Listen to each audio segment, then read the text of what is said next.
Welcome back to our channel! Yay! Ayun, so today is the day na papakita ko na sa inyo kung ano yung nasa hospital bag ko. Let's begin! Okay. So, anahin muna natin. Ipakita ko muna sa inyo yung dadalhin ko is yung for baby. So, eto na siya! Pwede na ba yan? Baka na ba? Convincing ba? So, ito yung mga gamit ni baby na dadalhin ko. Okay. By the way, lahat ng mga gamit na for Miguel and for us, nakaseparate siya.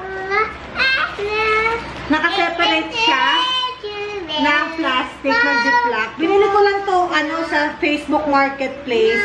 Murang-mura lang siya, mga 280 or 200 something pesos. 100 pieces na siya. So, okay din siya. Gusto ko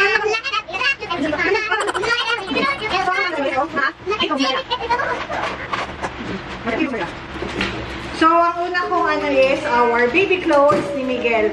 So, naglagay ako ng 4 sets of baby clothes. And then, naglagay lang ako ng isang tuwalya and 2 lampin. Yun lang yung dinala ko dito. Next are the swaddle. So, nagdala ako ng, actually 3 swaddle siya, pero ito muna pakita ko. Meron akong 2 swaddle. Si Marcela kasi nung baby, ito ang gustong-gusto niya ng swaddle. So, I'm expecting na Miguel would want to be swaddled as well. So, yan, meron ako nito. Ito din yung ginamit ni Marcela. And then, meron din ako ng kulay blue. And then, meron din kaming blanket. Ano ba to? Blanket para pang-cover nung higaan niya. Bigay ni pinahiram sa akin ni Carla. So, shoutout Carla. Thank you for this. And then, syempre, meron din ako. Ito yung gagamitin ko. Pang-cover, swaddle ni Marcela, panlabas. And then, meron ako yung yung sling. So, pag nilabas namin siya, naka-cover talaga siya sa akin. Na walang exposure to anyone, to anything. Parang basta breathable naman siya. So, ito yung gagamitin ko. Nakahiwalay din siya kasi para no cross-contamination. Of course, meron din kaming waterproof mat. Ito na yung ginagamit ni Marcela talaga. So, hindi na talaga ako bumili. Parang dito kay... Parang wala akong binili yata dito. Lahat ito gamit din ni Marcela. So, ito yung waterproof mat. So, pag nagpapalit kami, ito yung gagamitin natin.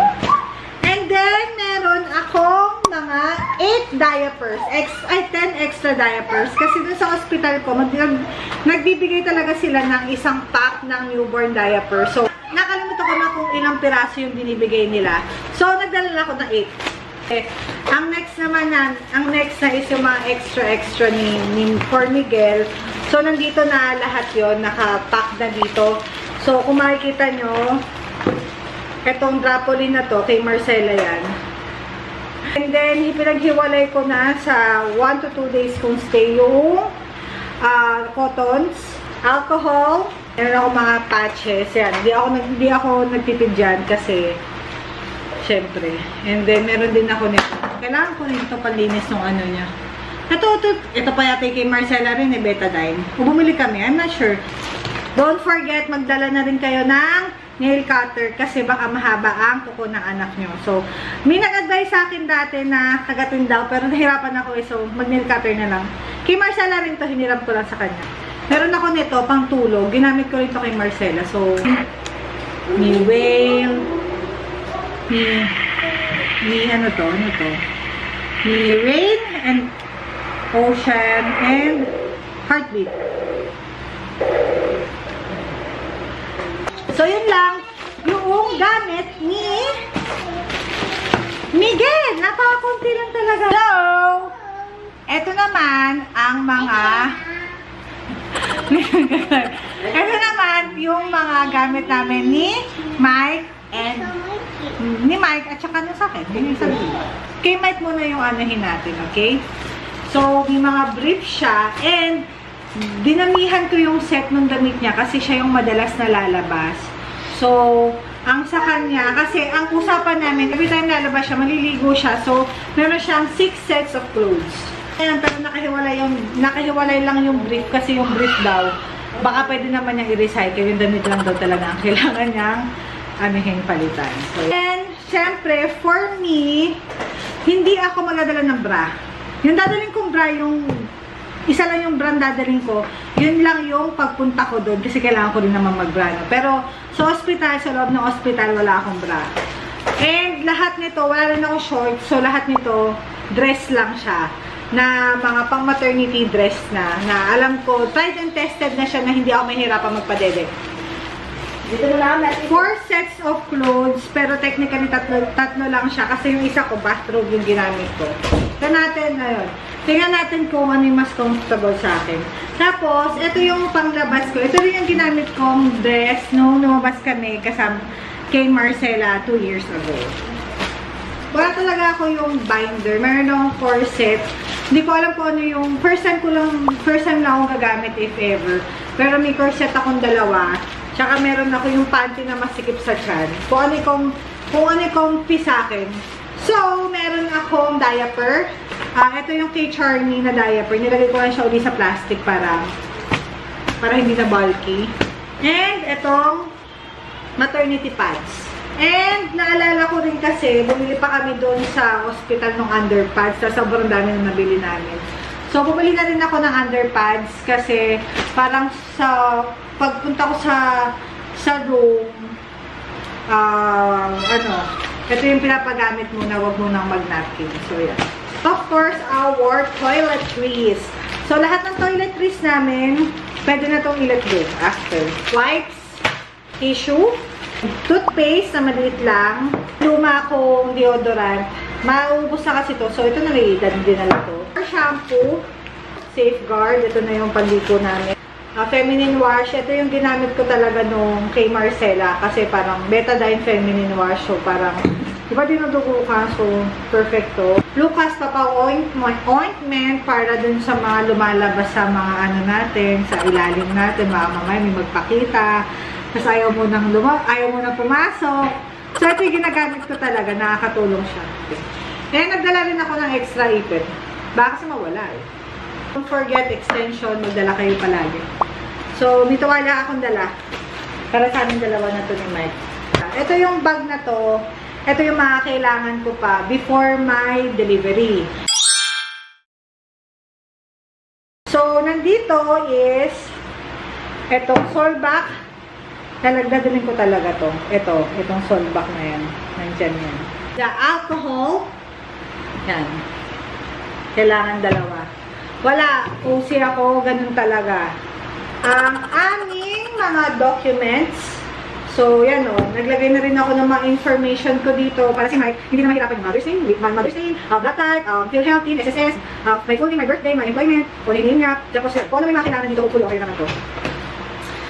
May ballpen na rin to. Andito na rin yung mga documents ni Miguel and our documents. And magdala ng ballpen and kung may mga kailangan burahin, meron din tayo. Andito na rin ang aming face mask na pang-uwi and face shield. 2 lang naman, 2 yata to. Kasi syempre may suot na kami papunta doon eh. So ito yung pauwi namin. Kasi I am thinking na didispose na rin namin yun kasi sobrang na-expose na siya sa ospital. So after nun, we will be using a brand new set. And ito naman yung mga pera, yung mga ano ba to?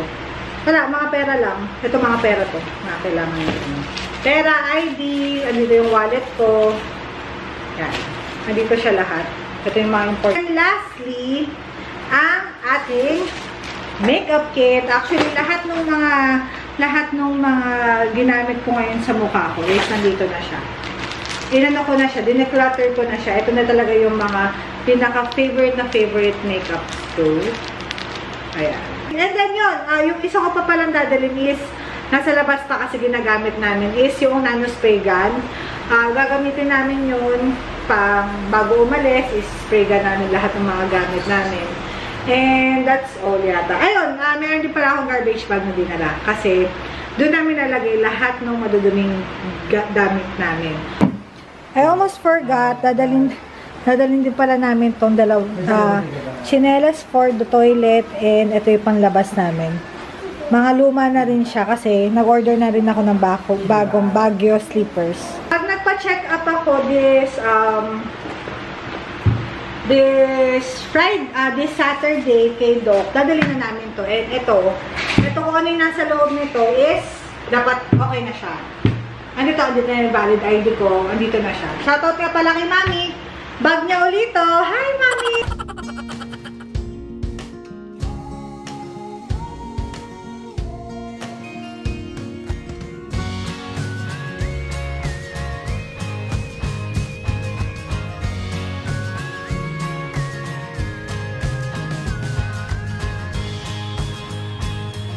So, ayun na naman. Sana nag-enjoy kayo na nakita nyo ang aming hospital bag. So, kung makikita nyo, konting-konti. Parang konti lang naman yung dadali namin. Comment down below kung may mga na-miss pa akong kailangan kong dalhin. And, thank you for watching. Don't forget to like and subscribe!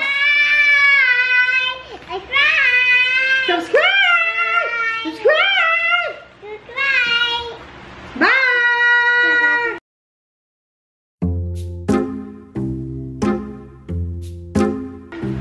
Oh, Rockabye Baby. Can we sing Rockabye Baby? Okay. Rockabye Baby on the treetop. When the wind blows, the cradle will rock. When the bough breaks, the cradle will fall and rock. Cradle and all, and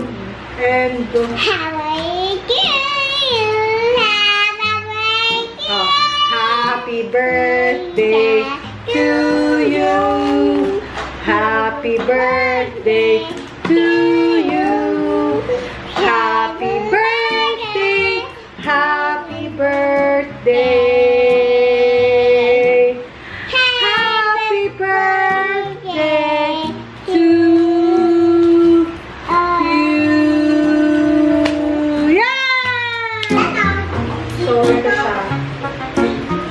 Baby. Hello! Ito yung anak ko. Nagkarawan na yung ano yan. 37 weeks. Hello! So, hi! Hi, guys! Sana mga anak na ako anytime. Gusto ko ng mga anak. Ay.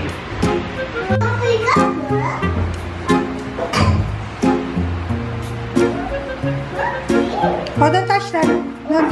No touching the electric fan. Push!